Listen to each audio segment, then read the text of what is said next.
Thank you very much for having me today. Um, I'm very thankful to be invited here at a very prestigious event held by the Korea Research Institute at the University of New South Wales. My title today for the next 20 minutes, this will be my presentation. My title will be Post-COVID Recovery, Harnessing the Digital Platforms. As you already know, that COVID-19 is major disruption of the economy, not only Indonesia, but also throughout the world's economy.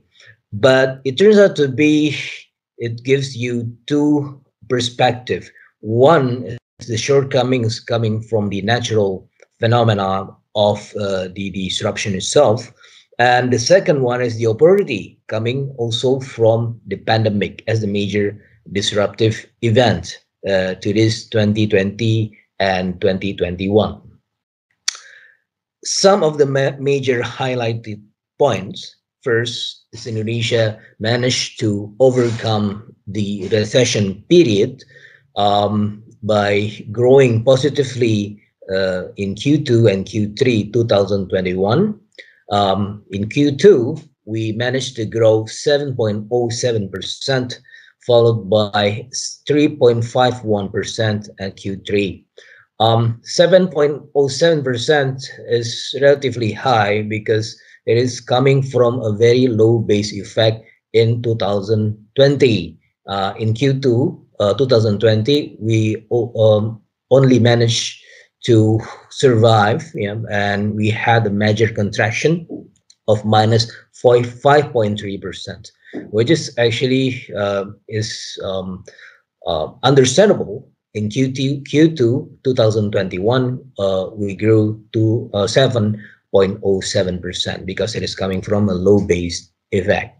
In Q3, 3.51%. It's not as high as the previous period, of course, but it is actually still a very fortunate event despite the shock that is coming in Q3, coming from the Delta variant. So this is really good news for the Indonesian economy.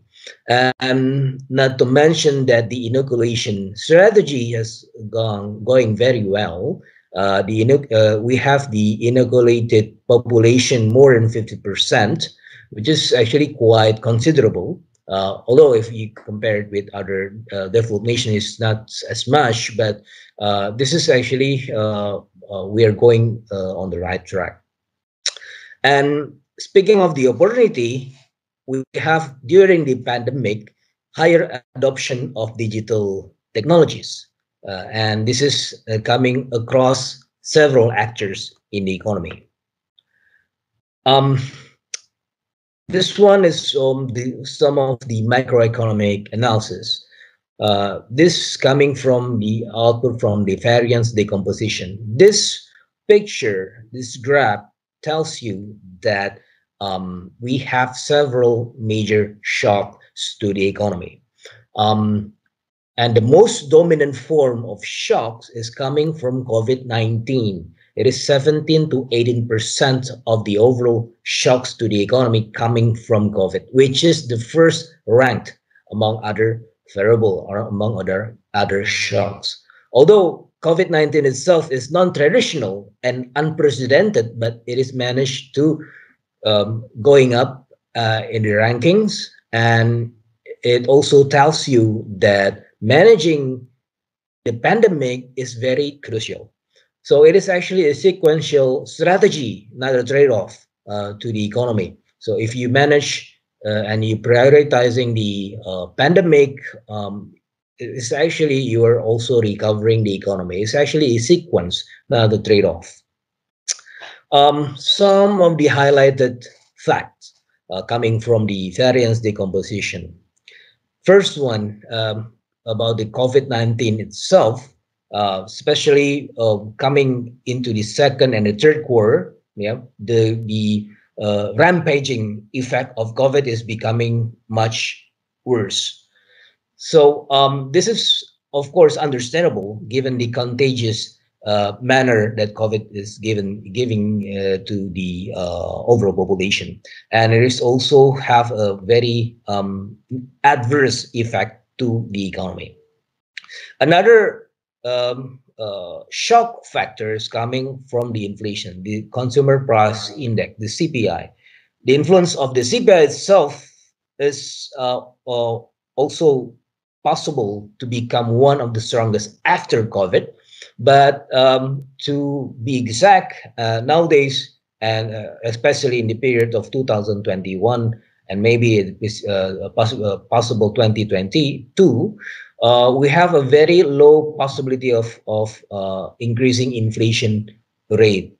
Although some say it, and some experts also see this will become a major variable after COVID. But things turns out to be nowadays is actually managed well by the central bank and also the government.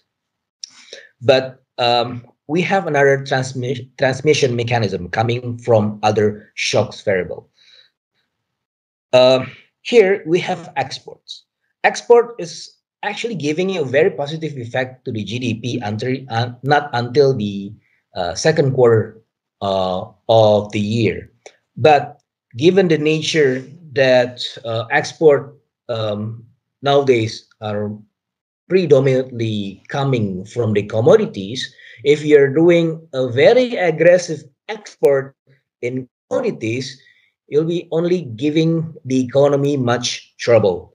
As it is actually showed here that we have a very contractionary period until the fourth and the eighth quarter of the year, meaning that the first and the second year of administrative period.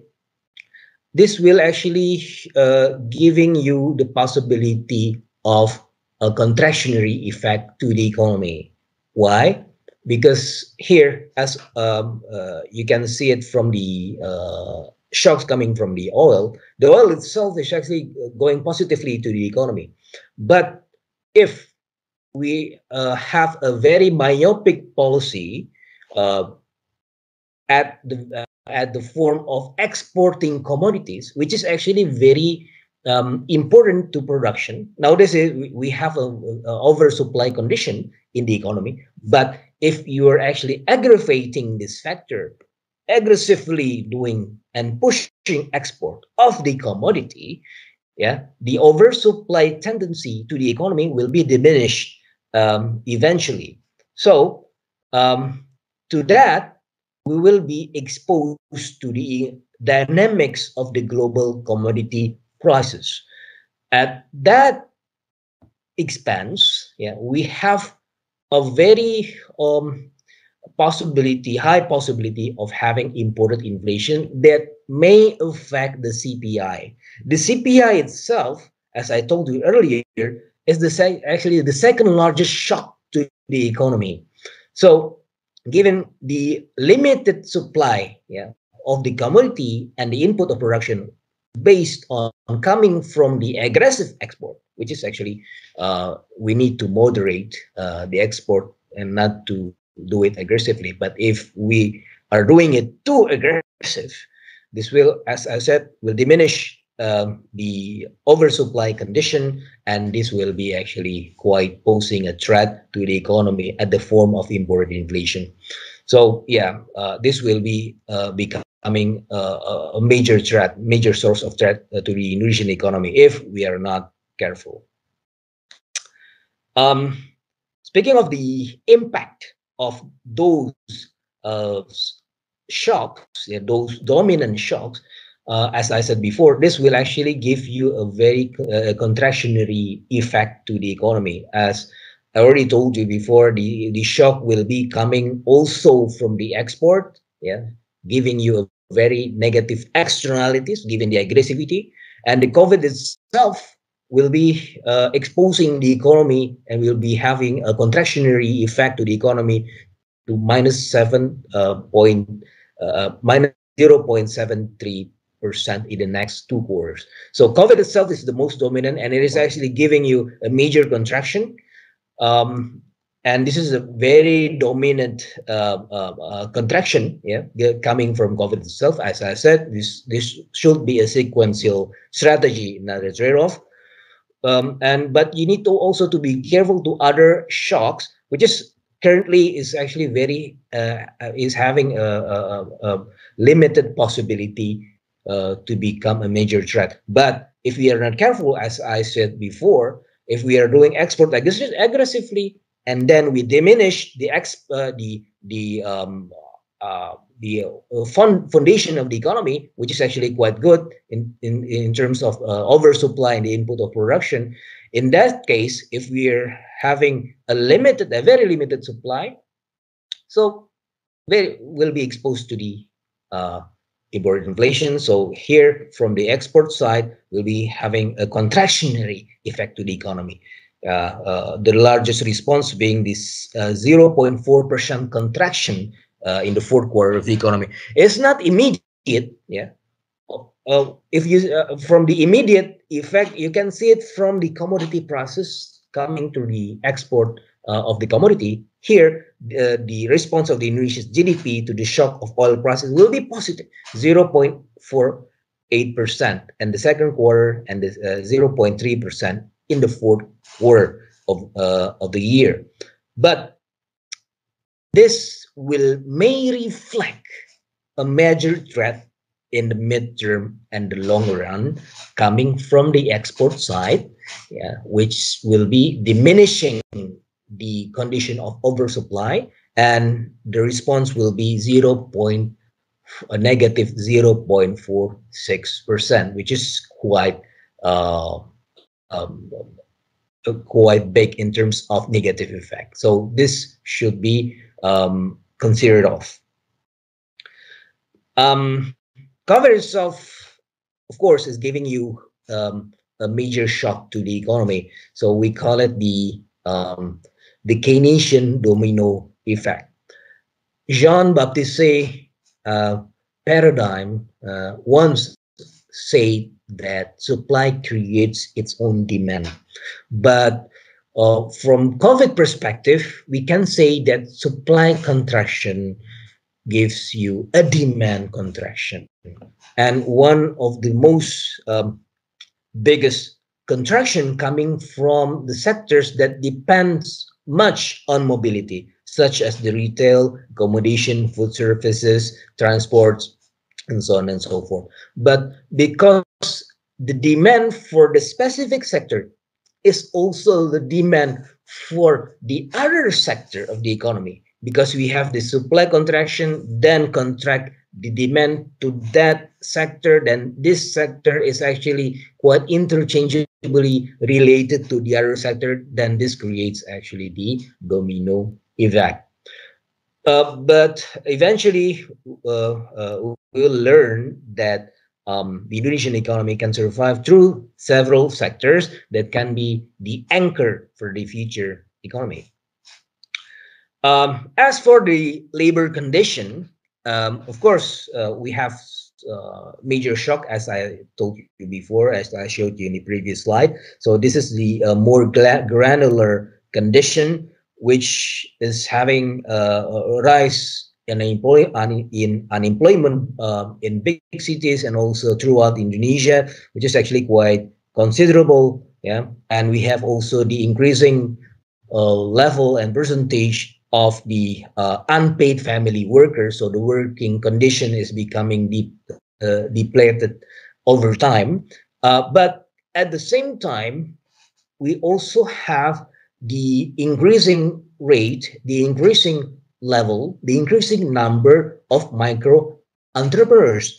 Is according to the statistics of Indonesia, not less than 1 million of workers being becoming micro entrepreneurs. So how can that be? So I will tell you later how they can actually evolve into micro entrepreneurs. Now moving to the stock market and also the exchange rate. Into the IDX or the stock market, we have a very considerable growth throughout the year, 9% year to date, with the highest growth was recorded by the technology sector, with year-on-year growth of more than 800% or 600% year to date. So this is actually a very, very huge phenomenon that is actually becoming one on the anchor of the economy. Speaking of the exchange rate itself is quite volatile by nature, but although it's having a depreciation of 1.97% throughout as of 15 December 2021, but this is actually quite considerable, given the nature of volatility of the rupiahs. And the relatively stable condition is coming from two variables, two sectors. The first one is coming from the manufacturing condition. The purchasing manager index in manufacturing is quite solid. It was having a very tough moment in 2020, but after 2020, with some of the fiscal and non-fiscal intervention, we managed to see a very solid rebound of the purchasing manager index in manufacturing that will explain the export growth throughout the period. So with the condition of the export coming from the manufacturing sectors, which is actually quite solid, this actually becoming a major and a positive factor to the stability of rupiah. Another factor, as I said before, also coming from export, but is coming from the export of the commodities. But one thing for sure, we cannot actually expect this in the long run, or even in the midterm, because as I said before, if we push export in commodity too aggressively, it will be having also a contractionary effect to the economy. And with that, will also posing a threat to rupiah's volatility. So in that case, we have a very solid groundwork of the industry. So the investment, the priority should be there in the industrial growth. Having several shocks in mind, coming from COVID, commodity prices, inflation, and so on and so forth, we have several scenarios to 2021 and also 2022. The most likely scenario for 2021 will be around this point, 3.5%.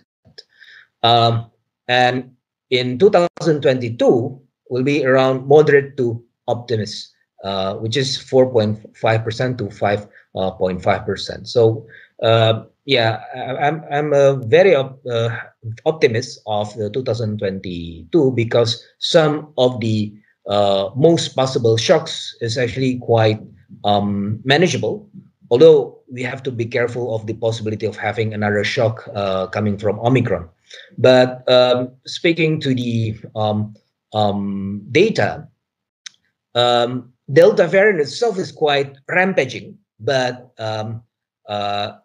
as we go throughout the period, we managed to do well both in health and also in the economy. So it is expected that although maybe we will be having another shock coming from the Omicron, but we will be having a higher possibility to overcome it better than the previous period.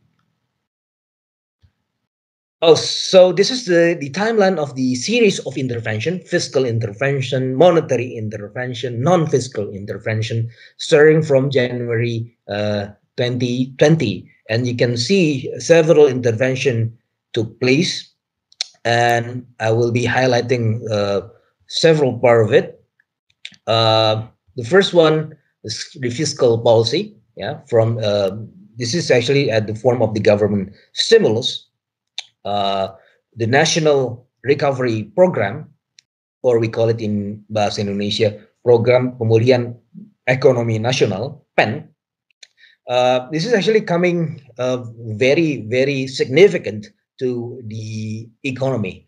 And it has the priority to push and to manage the MSMEs, which is actually quite dominant in the economy. Accounts for 60% of the Indonesia gross domestic product and 97% of domestic workforce. So the government of Indonesia is prioritizing to this very sector as the lifeline of the economy. Around 600 to 700 trillion of rupiahs coming to several structures: social security, SMEs, health, corporate financing, business incentives, and so on and so forth.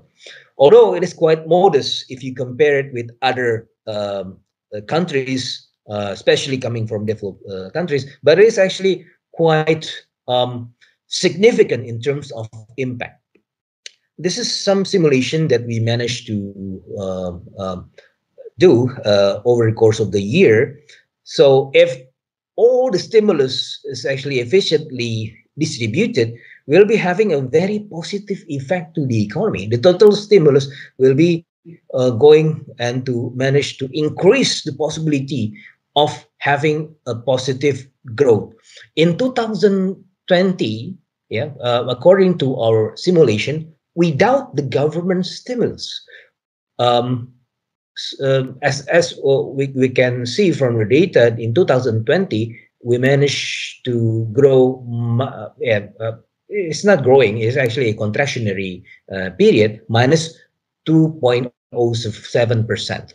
But this is actually quite considerate and quite fortunate with the impact of the fiscal stimulus. Without the fiscal stimulus, in 2020, we might have a very high contractionary effect, about -4 to -5% of contraction. So this is actually very significant.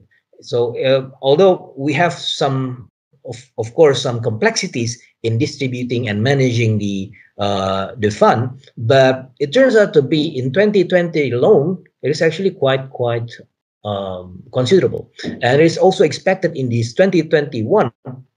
One of the major anchor of the economy is coming from the government spending.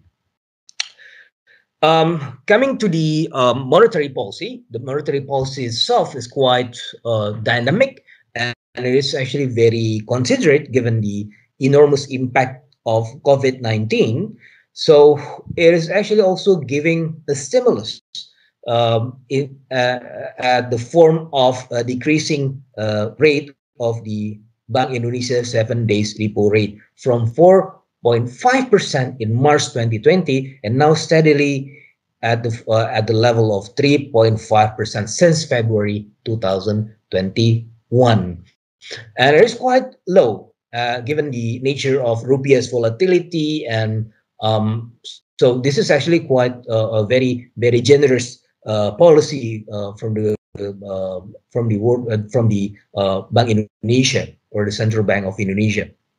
And it turns out to be some positive event is also affecting this generous policy. As I told you before, rupiah is quite stable by nature, coming from the fundamentals of the economy that is quite strong and solid. And also we have a very managed risk to the economy, given that the shocks coming from COVID is quite manageable.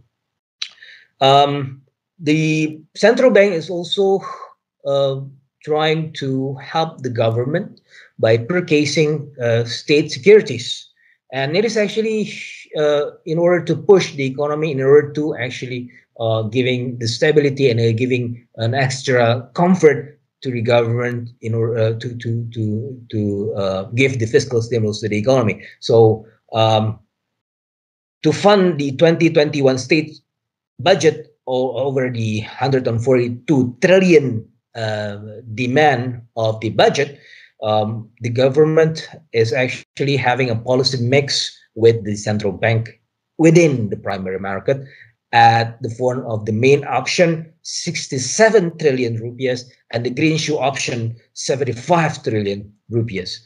And as a result of this expansionary monetary policy, we have a liquidity increasing, at the form of M1 grew at a level of 11% year on year and brought money. M2 grew by 8% year on year, and this is well supported by also by the bank credit, and this bank credit is very much affected of the risk factor in the economy, which is quite manageable over the course of 2021, so that the motivation to the credit expansion is already there. Coming to the trade policy, this is also a very generous policy, because the government starting April of 2020 is actually creating a very a good stimulus and a non-fiscal stimulus in terms of accommodating the import for the production processes. And it turns out to be circumstantially, of course, over the course of the year, coming from the non-fiscal stimulus, we have the purchasing manager index in manufacturing having a very solid rebound since its low condition in March and April 2020. And since then, we have a very solid growth of the purchasing manager index in manufacturing. Even in the 2021, in May, if I'm not mistaken, we managed to achieve one of the highest ever recorded in purchasing manager index in manufacturing, one of which circumstantially, of course, coming from the non-fiscal intervention, that giving you an ease of the input of production to the production processes. For the health policy itself, we have several activities and several strategies at the form of large-scale social restriction, PSBB, and also the community activities restriction enforcement, PPKM. And also, we're actually giving a very massive inoculation at the form of 5,000 of first dose vaccines have been administered for every 10,000 population, which is actually quite considerate. And also, coming from the restriction strategy, it turns out to be it is posing a very good effect to rupiahs and also the exchange rate. As you can see here, the stock market and the rupiahs, after having the period of restriction, is actually managed to do well, afterwards. So this is actually a reflection that the market is actually seeing the restriction period, the restriction activities, as a very positive attitude coming from the government that is actually well prioritizing the health sector, which is, as I told you before, is a very sequential strategy. It's not a trade-off. It is actually giving you a very positive effect, both in the stock market and also the exchange rate. So we have now the sectoral activities. What will I tell you in this respective slides are actually some sectors are actually the champion of the pandemic, and it's actually becoming a major attributes of the future economic recovery in Indonesia. So coming from the input and output analysis and the value added multiplier and so on and so forth, it is actually safe to say that the industrial growth are actually very much benefited by the sectoral growth in terms of the ICT, as robustly justified from my previous slide before that this one is actually becoming the major attributes of recovery, because the ICT sector itself is actually is not exclusive. The growth is not exclusive. It is actually inclusive growth, meaning that this very sector can engage other sector also to thrive. So in that case, if another sector that is actually trying to survive in the period of pandemic coming into the digital platforms, they're actually more than survive. They can be leapfrogging from the previous condition. And as I said before, that micro entrepreneurs are actually quite growing. Most of them coming also from the engaging action to the digital platforms. But of course, we have several challenges coming from this very sector. In terms of connectivity, 49% of the Indonesian adults are still unconnected across various special economic and also social dimensions. In terms of internet access, while the mobile broadband does well enough to penetrate the population, placing fourth in the overall 4G adoption among the ASEAN countries, the fixed broadband, which is actually becoming a major pivotal point, is lagging severely, with only 4% of population or 16% of households is actually lagging behind or from the regional peers of Singapore, Malaysia, Thailand, Vietnam, and also Brunei.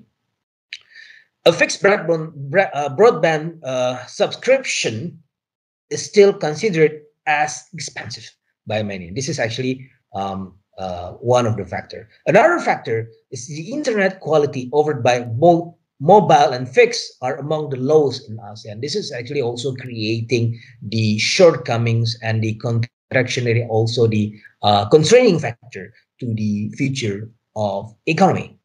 The World Bank itself lists main drivers of the limited access to good quality internet in Indonesia: limited spectrum, unavailability of specific bands, limited regulatory clarity on infrastructure sharing, and also lack of competition. This should be tackled in the following years, of course.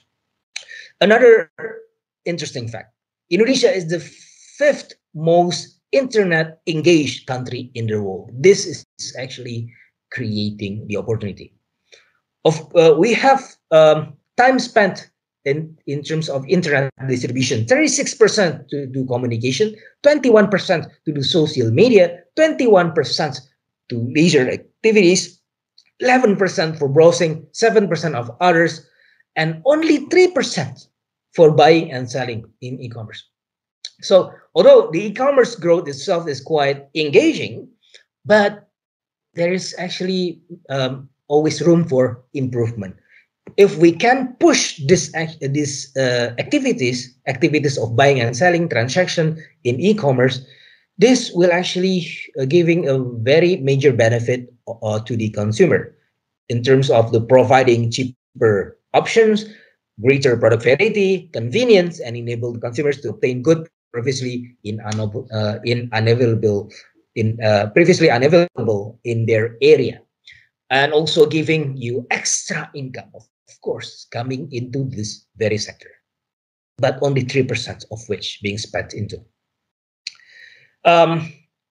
Another thing is about the MSMEs and internet adoption. So again, there is always room for improvement. Here, we have the data of internet usage, not using internet for work and using internet for work. It's actually quite considered in terms of using internet for work, but mostly coming to the communication activities, not for promotion and transaction. This also justifies the previous findings.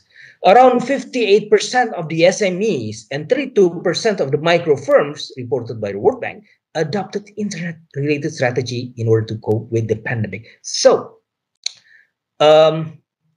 this is actually the opportunity. Of course, there's still room for improvement, but the COVID itself, the pandemic, is actually creating a way to survive. Here, 58% of the SMEs is actually quite engaged by 2D digital platforms. But the problem is, what about the MSMEs who cannot utilize this digital engagement? My expectation and the possible future of this marginal condition will be the digital divide. Surely, this is actually the one that we should actually avoid.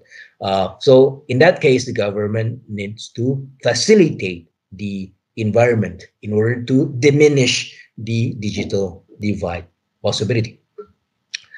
Another thing about is actually the low rate of internet adoption among workers. Almost 75% of Indonesian of non-agricultural employment. And in 2019 alone, is only 27% of all workers reported using the internet at their work. So again, a room for improvement. So our proposal is to have a more engaging collaboration across actors. We call it the quadruple helix ecosystem, coming from the business, university, community, and also the government. With that, the possibility of having the positive externalities and utilizing the momentum for the future economy, not only in the recovery period, but also the future economic growth is actually already there. So to conclude, it is actually safe to say that post-COVID recovery will be quite challenging, of course, but if we manage to overcome the respected shocks, if we manage to utilize the engaging sector, maybe, just maybe, we're not only surviving the worst period, but also to have a greater momentum, a leapfrogging, and also a quantum leap towards a high growth foundation in the future. Okay, thank you very much. I think this is all for me. Good day.